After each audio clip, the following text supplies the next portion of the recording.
at the College of Arts and Architecture Print Lab. This Print Lab tutorial is about printing letter and tabloid documents to our grayscale and color printers. There are three main steps to printing to these printers. The first step is to open your file. The second step is to print your document using the correct printer and paper size settings, and the third is to send your print to the queue and come pick it up from the print lab. So to get started here in the print lab, the letter and tabloid printers are really the easiest ones, and so it's really great to start out with those. You're going to open your file. It's in your best interest to really, whenever you have an AutoCAD file or an InDesign or an Illustrator or whatever image or document you're using, to save it as a PDF or export it as a PDF to send to the printers. It just helps retain those vector lines without having to print straight from the program. It makes it a bit easier. So by double clicking on your file, it usually will open up in Preview. You can print from other programs in Preview. You can use Adobe Acrobat or InDesign, Illustrator, Photoshop. Preview tends to be the simplest and for most people the most reliable source of printing.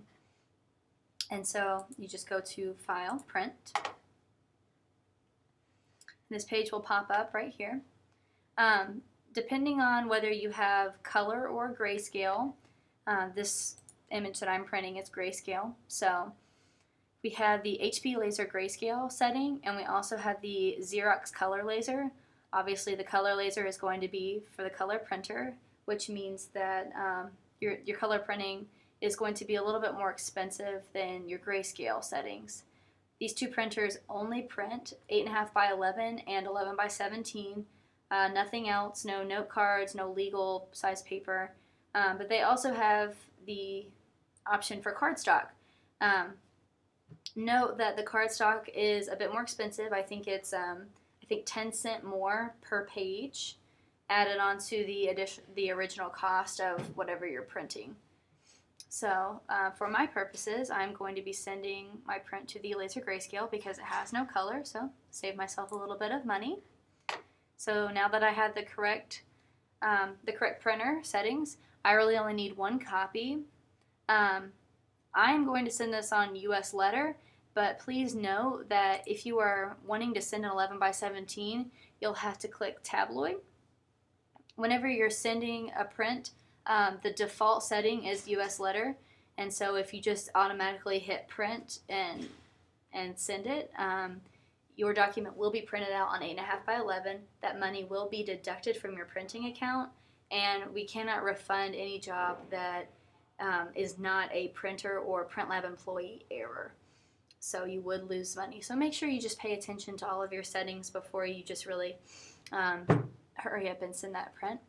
And so of course the tabloid, like I said, is the 11 by 17. Make sure that you're not hitting tabloid oversize. The tabloid oversize, like it says to the right, is 12 by 18 inches instead of 11 by 17.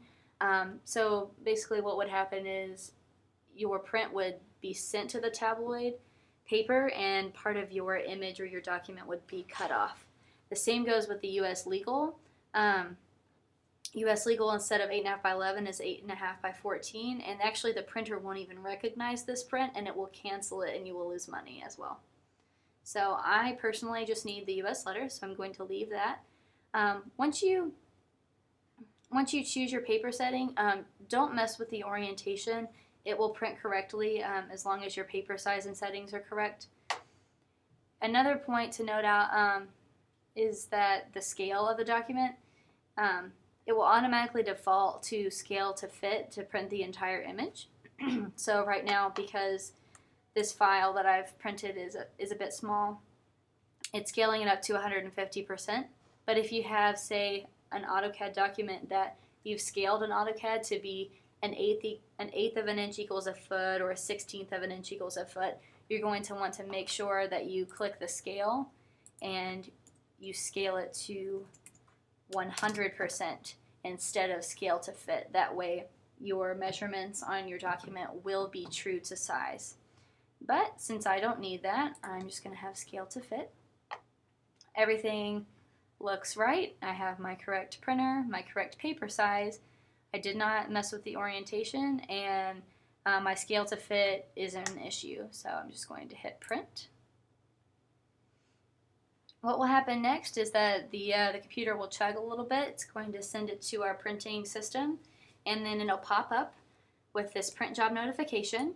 It's going to tell you the document name, the printer that you've sent it to, how many pages, and then your total cost.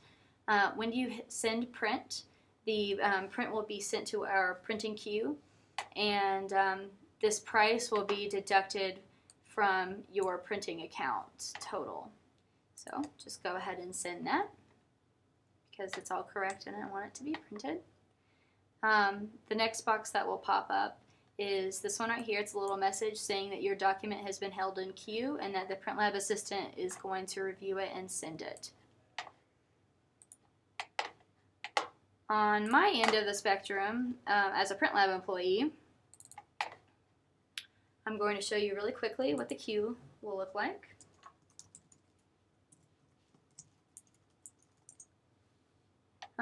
So this is the print queue.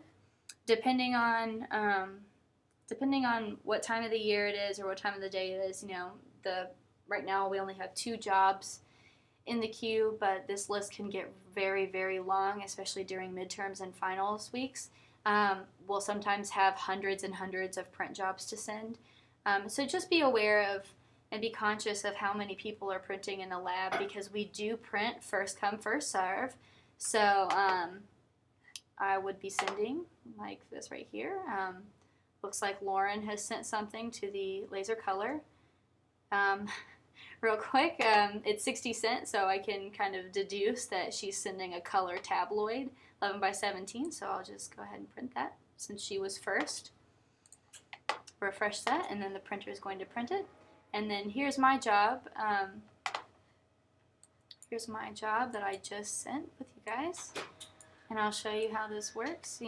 We just say, oh, well, laser grayscale, there's one job, it's going to cost her 10 cents. So I hit print, and then it automatically will be deducted from my account. So my account did have 105 and 11 cents, and then that 10 cents was then taken out for the printing job. That's all. Make sure that whenever you send your print, just come and get it from the print lab. Sometimes there's a lot of jobs sitting on the counter and things get a little bit disorganized, but just do your best to come promptly get your print. Thank you for watching and hope you have happy printing.